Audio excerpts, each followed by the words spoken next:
Welcome to Season 2 of the SOAR podcast, the place for creative entrepreneurs who want to build healthier, happier, more profitable self-employed businesses.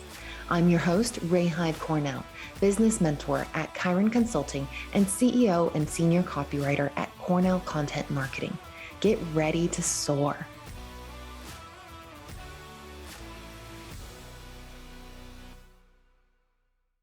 Welcome to the SOAR podcast. On our episode today, we have Lisa Sakai.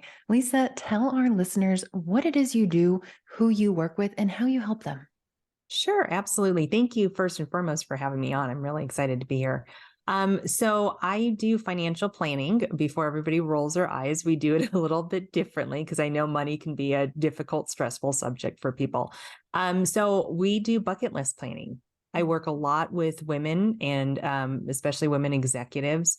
And we try to get them to realize that having control out of their money actually helps them live the life that they truly want now, and as well as planning for future. So we do bucket list planning. We talk to them about their values, what they really want in life. We help them put together a bucket list if they don't have an idea of that. And then we help them start checking off things now so that they get a real sense of who they are. They get some self-care, because I consider that self-care when you actually are doing what you want to do in life. And we're able to help them put those pieces of accountability, excitement, keeping track of goals, that kind of thing on top of regular financial planning, which is, planning for the future, planning for retirement, if that's what you want. It's all about what the client wants. So we named our company One Vision Retirement because it's supposed to be about the client and the client's vision. So that's the one vision that we talk about. And so we really try to focus on you. And if it's you and your spouse or you and your partner, like, what do you truly want, rather than what society tells us we're supposed to do for our financial future. And so I just love what I do. And I think it really helps women feel empowered and also really get that sense of control that maybe they haven't had in finances before, whether they make a lot of money or don't make that much. Oftentimes money is one of those areas that women feel are a little out of control. And if we can get a little bit more control back for them, they really feel good, and it makes them confident and they can do more in their life. I have so many questions and I'm trying to figure out where to get started. So when you talk about financial planning, my brain goes to like business stuff. I think, okay, financial planning, how am I going to, figure out how to set aside money for retirement? How much of my business profit do I want to kind of funnel into this envelope, this digital envelope, this bank account, and so on. But then when you talk about bucket list planning, that to me is like going to Italy and going to Australia and going snorkeling in Hawaii and, the things that are on the personal side of things. So how do you help people kind of bridge that gap and help them realize, and, I'm sure people who are listening to this, if they've listened to any of my previous episodes, they know that you're barking up the right tree, because I talk a lot about how your business should exist to support you, not the other way around. And so how do you help people start to wrap their brain around what's possible with their financial planning?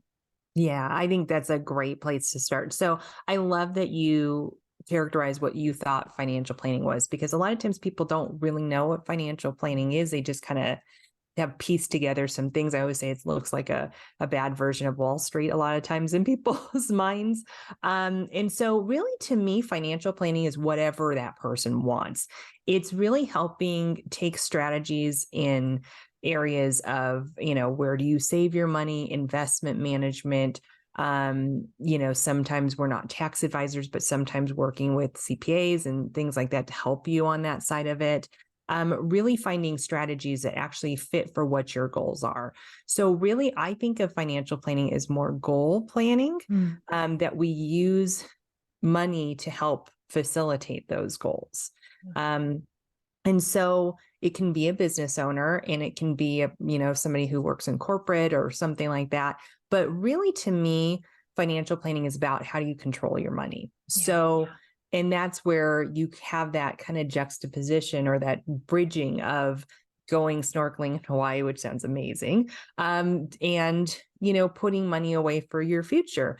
The reason I started doing bucket list planning was I found that it was really hard for people to stay motivated for themselves 20, 30 years from now. Even if Yeah. it's 10 years, even if it's 5 years, we're in a culture now where it's really difficult to stay motivated on that. Plus, as women, we tend to put ourselves at the bottom of the totem pole a lot. I'm sure you talked about that a lot. I've heard that in some of your episodes where, we need to keep ourselves at the top of the list. And so I think, with that, having that bucket list planning actually makes you put yourself as a priority, because if that's one of your things you're saving for, I'm going to start saying, well, how come we're not filling that bucket of going snorkeling in Hawaii? What's going on? What's happening? And a lot of times it makes them realize that they really aren't prioritizing themselves, that they're so busy taking care of all the shoulds in life, whether that's with their business or in personal side of things, that they're not prioritizing themselves. And I agree with you. Your business is supposed to support you and your life and what you want. And we don't do that enough. Yeah, absolutely. And I love this idea of taking control of your money, especially because, the majority of our listeners are self-employed creatives, freelancers, and we got into this line of work of being self-employed and being able to be employed by our own creative skills, the byproducts of our own mental energy. We did that because we wanted more control and autonomy over our lives. We didn't want a boss telling us you have to punch the clock, be in at 8, no, you have to eat lunch at noon. That's not for us. We're, I guess, kind of like the rebels of the traditional employment society. And so through your process, what kind of internal transformations do you see happen with your clients on a regular basis with regard to their relationship with money, maybe their self-esteem, and just their overall sense of feeling in control of their own lives? Yeah, that's a great question. Nobody's ever actually asked me that before. So I think what starts off is a lot of times there is some fear or insecurity wrapped around money. I too am a business owner. I run my own business. And the funny thing is I never actually decided to become a business owner. I never realized this until a couple of years ago, but I got into the insurance arm of financial services. And I thought, okay, I live off commission. I make my own living, but I just never thought of it as being a business owner. So, I was sitting there later going, oh, I have to incorporate. There's there's all this stuff that you don't realize. So I get it in terms of that. And I was a slave to my business for a long time, and I think the biggest thing is that we have the same insecurities in our business sometimes as we do with money, which we think that we have to perform at a certain level. There's a kind of perfectionist mentality that can happen a lot. And it's funny, I'm a big believer in setting expectations with clients. So like if I owe them an email after a meeting, I'll say, you should get it by either this time or this time at the latest. And it's funny how we're so much harder on ourselves. Like I had to tell a client, you're not going to get the follow-up email till in 3 days because I was going on a trip and there was some family stuff going on. She was like, no problem. I'm not going to look at it till a week from now.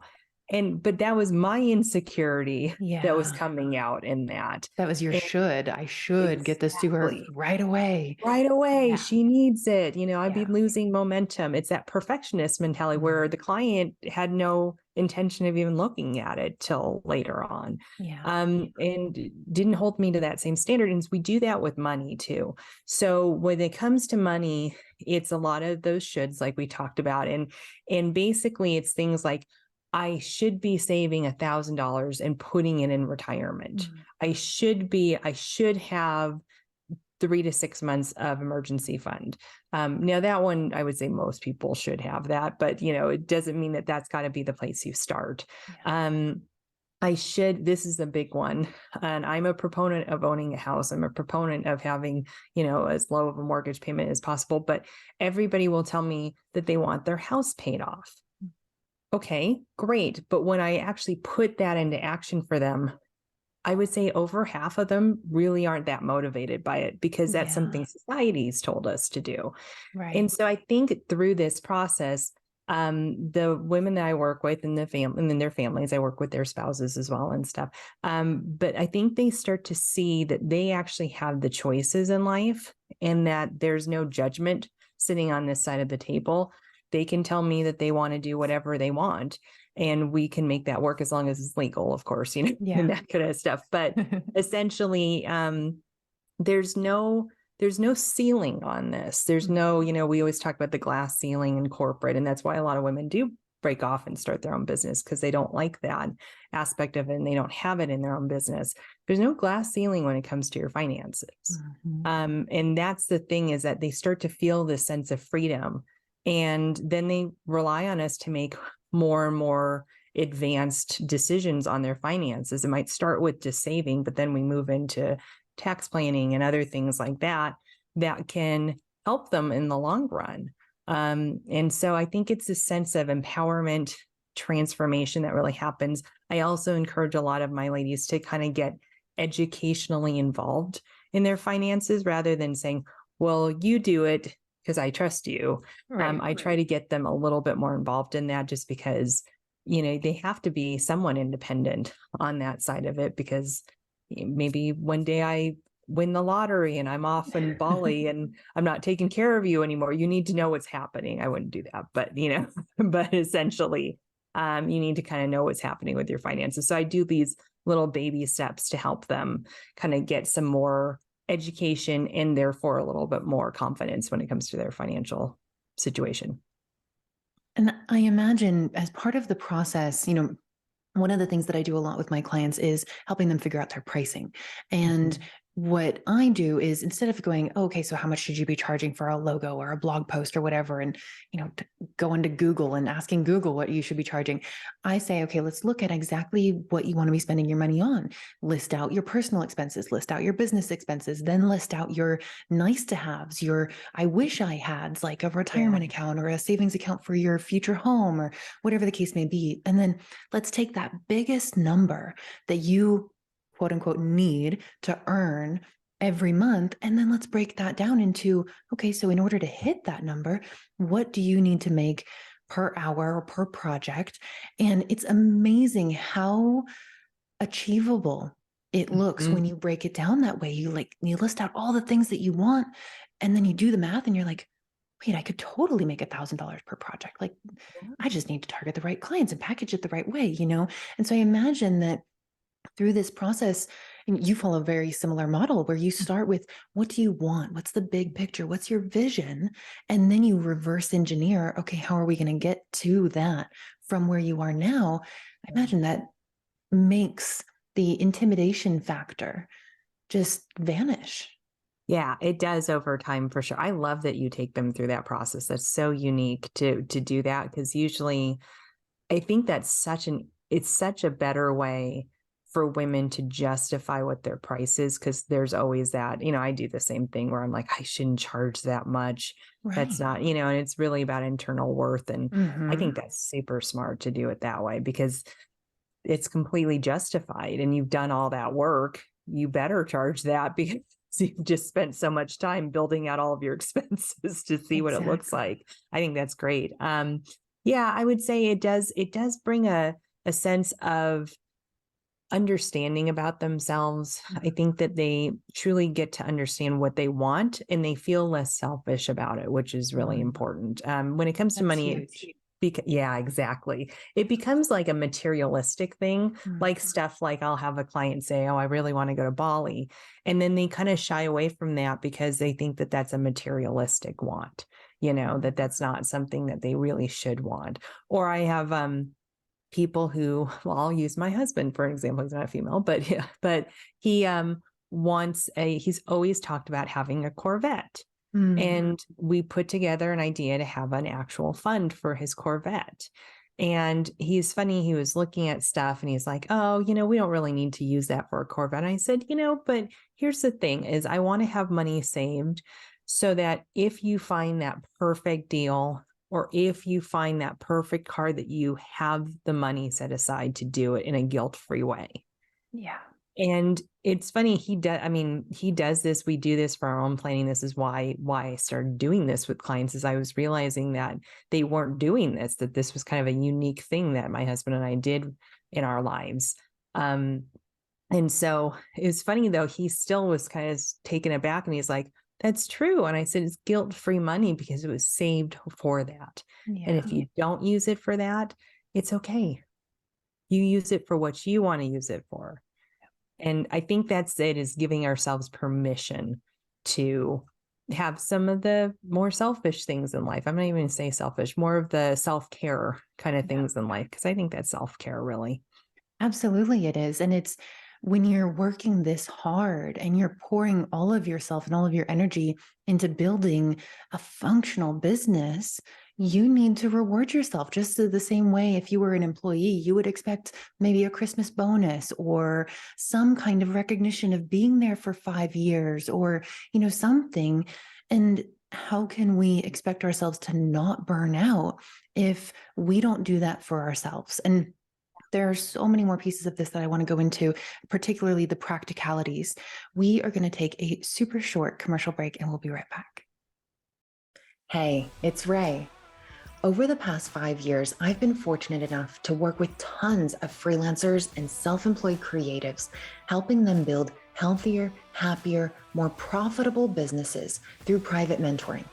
And while each person is unique with their own unique business, service, and goals, they've all had one thing in common. They struggle with pricing themselves. And I bet you do too. Pricing is by far the most common obstacle freelancers come up against. It's also the single factor that can make or break your business. Price yourself too low and you're headed for burnout. Price yourself too high and you'll be plagued with imposter syndrome while driving away potentially perfect clients. I want you to soar. That's why I created the Price Yourself Perfectly workshop. Inside, you'll get access to my step-by-step process that I've used with hundreds of freelancers to find the perfect formula for creating a rate sheet clients love. Stop waffling and lingering in uncertainty and start pricing yourself perfectly. Get lifetime access to Price Yourself Perfectly at chironconsulting.us/pricing. We are back with Lisa Sakai. So Lisa, one of the big things that is a prevailing theme through One Vision Retirement is helping people live the lives that they want now. But that can sometimes trigger people to think about this like overly Instagram world that we live in where, oh yeah, you can work, 5 hours a week on the beach, sipping Mai Tais and have a bikini body and all of those things. So how do you take people from that kind of like intimidating, it's too good to be true, external vision and really help them tap into their vision and take one small step at a time to get there? Like, how do you bring that now factor to it? Yeah, that's a great question. So essentially, I tend to take them through. Now, some clients, we sit down and they know exactly what their bucket list is. They know exactly what they want to do, when they want to do it, as soon as they want. And then there are some others that that need a little bit of guidance. And so we take them through a series of questions that really gets them thinking about what's truly important in their lives. And then we also take them through a values exercise so that they get their core values. Even if they have core values, we still walk them through that process, because with an open mind after these questions, because it might be different. Maybe you did your values when you were 29 and now you're 42 and it's different now. Maybe your kids are grown and out of the house or whatever happened that's totally different now. And so we take them through that first a lot of the time. With spouses, I ask questions like, when you hear the word money, what comes to mind immediately? And it's amazing how different those answers are. Amazing how different, and that they're surprised how different they are. I think I'm going to ask my husband that later now. I'm curious. It's a great question. It really is. Really is. I stole that from from a money coach that's out there. And I think that's a fantastic question, because it just opens it up to a different way of thinking about it. And so that's how we really get the ball rolling.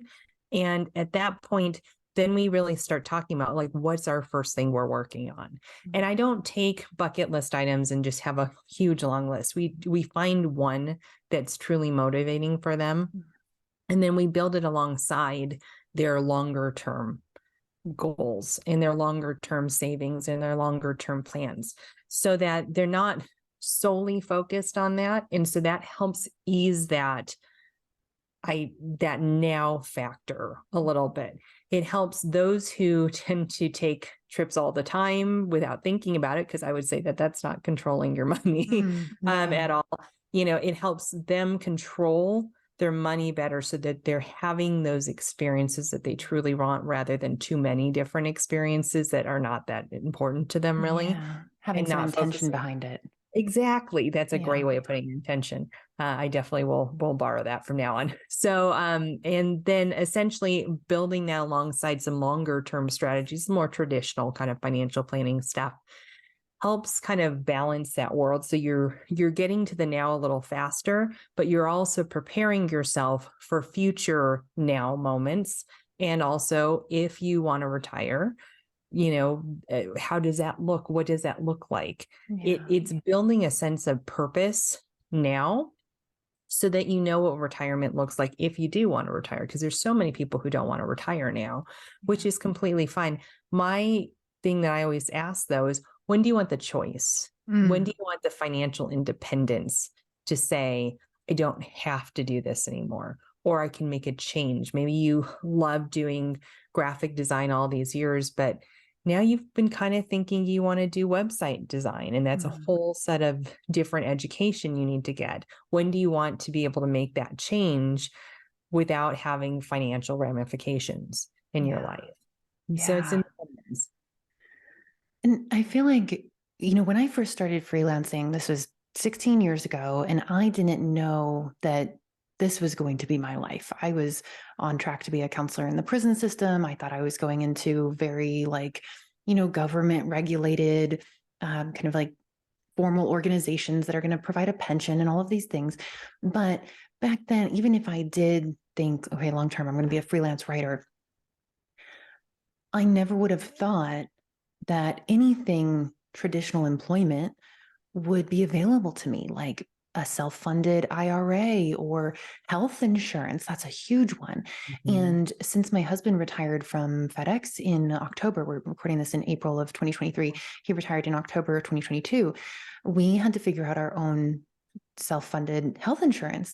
And it was amazing to me what kind of options are out there and how pretty affordable they are, considering that we maxed out the plan. We got the vision, the dental, all the things, And so what are some of those things that you've come across when you're working, particularly with people who are consultants or self-employed creatives, that they just never thought were an option for them? But then once they talk with you and they realize, wow, I can actually have these things that I thought I was always going to be deprived of, like including retirement. What are those things, and how do you kind of connect people with the resources they need to have that full picture? Yeah, that's awesome. I love that. And congratulations to your husband. That's great. Thank you. So I would say, I took this from a conversation I had with a really wonderful CPA, and she said something that I thought was eye-opening, which is, especially with the great resignation that happened and everything in 2020 and 2021.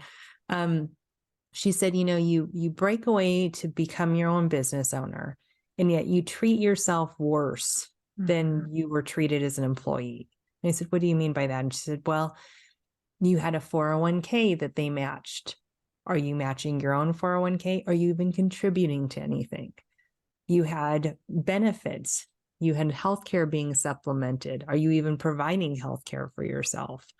You had vision, dental, an HSA plan. Are you providing any of those benefits for yourself that your company did? And so does that mean that the company was treating you poorly, or are you treating yourself worse than that? Yeah. And I think that is such a great thing to keep in mind when you're your own business owner. It's a balance of this might sound like I'm knocking some people that talk about this, but it's a balance because we're often told, you need to reinvest in your business, reinvest in your business. You have to have a coach. If you're going to be a good coach, you have to have a coach. You have to have this, you have to have that. And we put a lot of shoulds again on consultants. And in my opinion, you have to do what's right for you and your business. Yeah.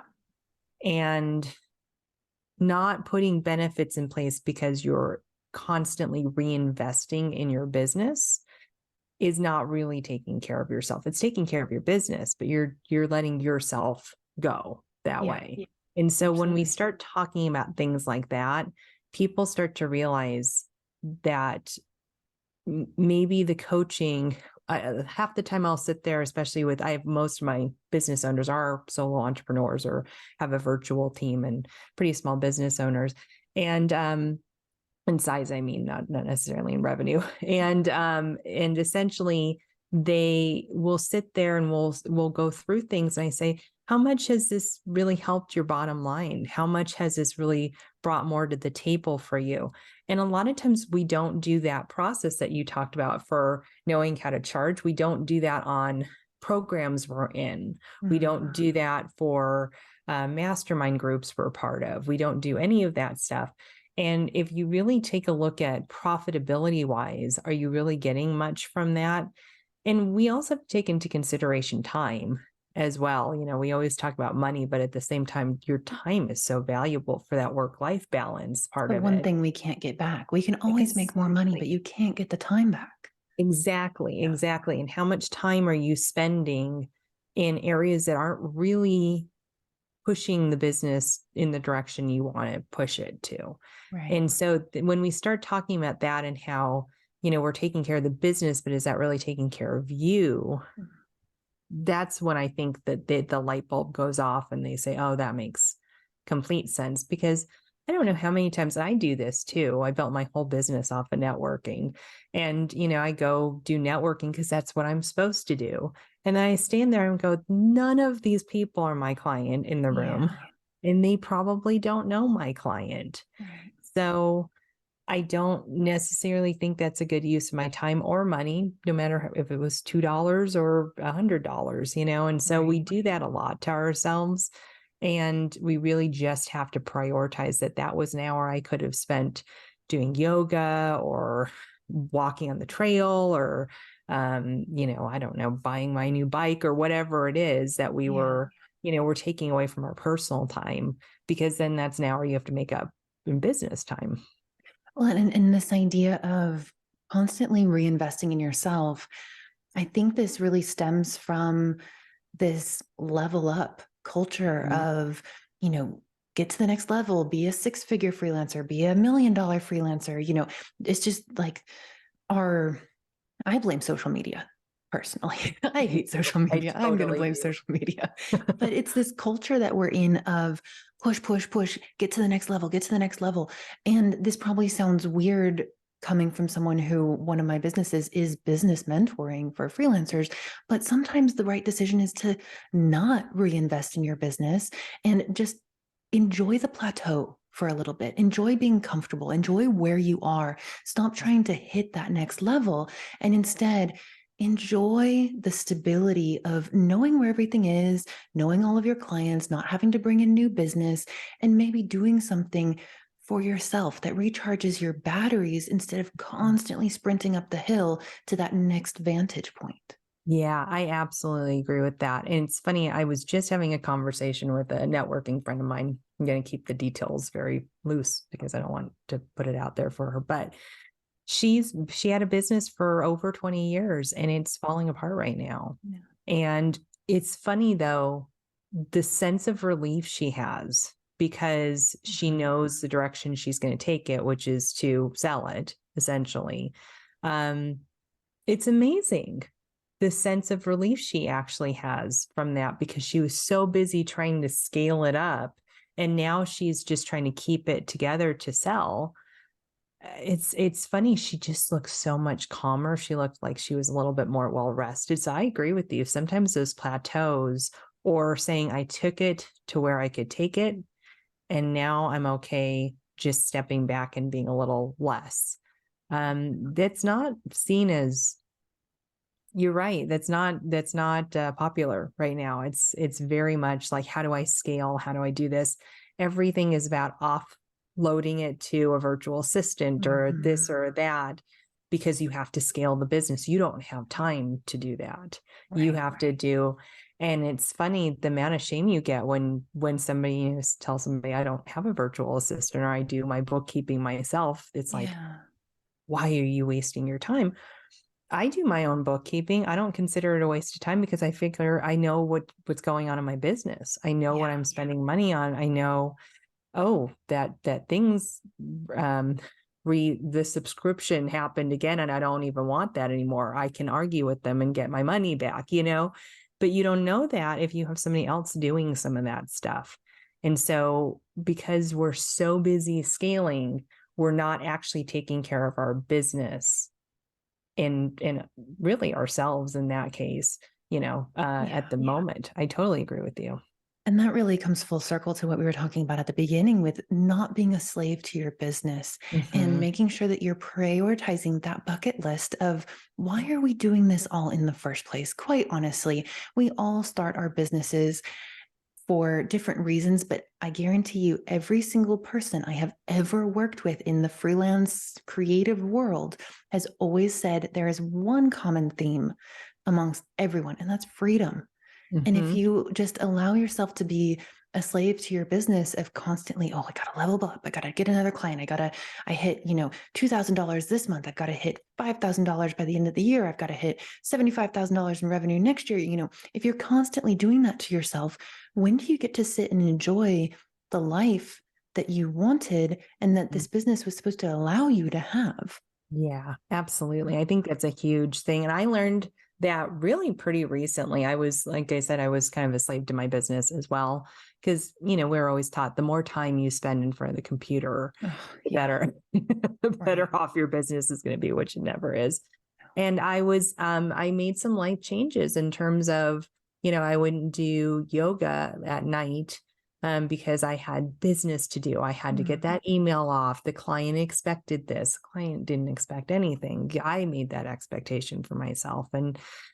And I would make excuses of why I wouldn't do yoga, or why I couldn't go for a walk at 5 o'clock, or I couldn't, do this, that, or the other thing. And really, when I started prioritizing that and saying at 5 o'clock, I'm done, and I'm going to do what I want to do. I'm going to either go for a walk, I'm going to do yoga, I'm going to exercise, I'm going to go have a glass of wine, whatever it is.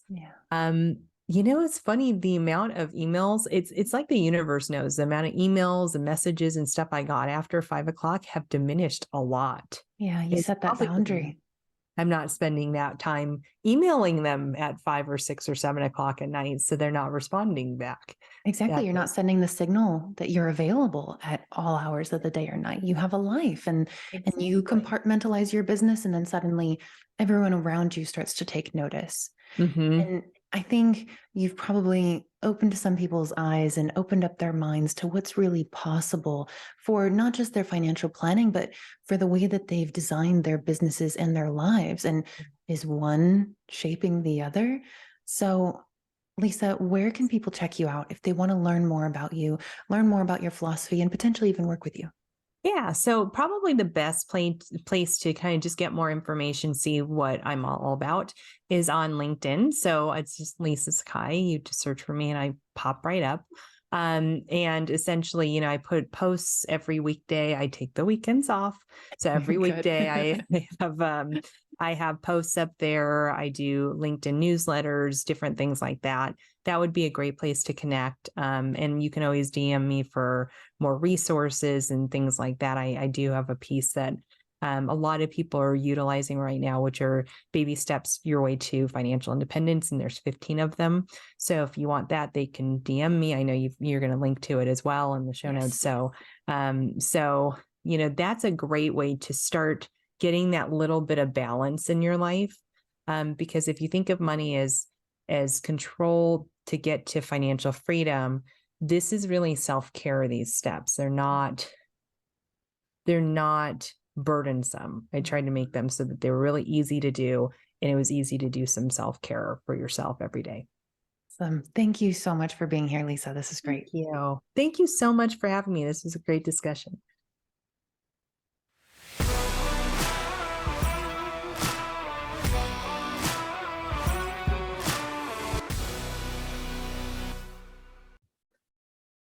Hey, Ray here again. Thanks for listening. If you liked this episode, please subscribe and rate us in your favorite podcasting platform. Want to be a guest on the show or know someone who has an amazing story of entrepreneurship? Apply on our website at chironconsulting.us/podcast.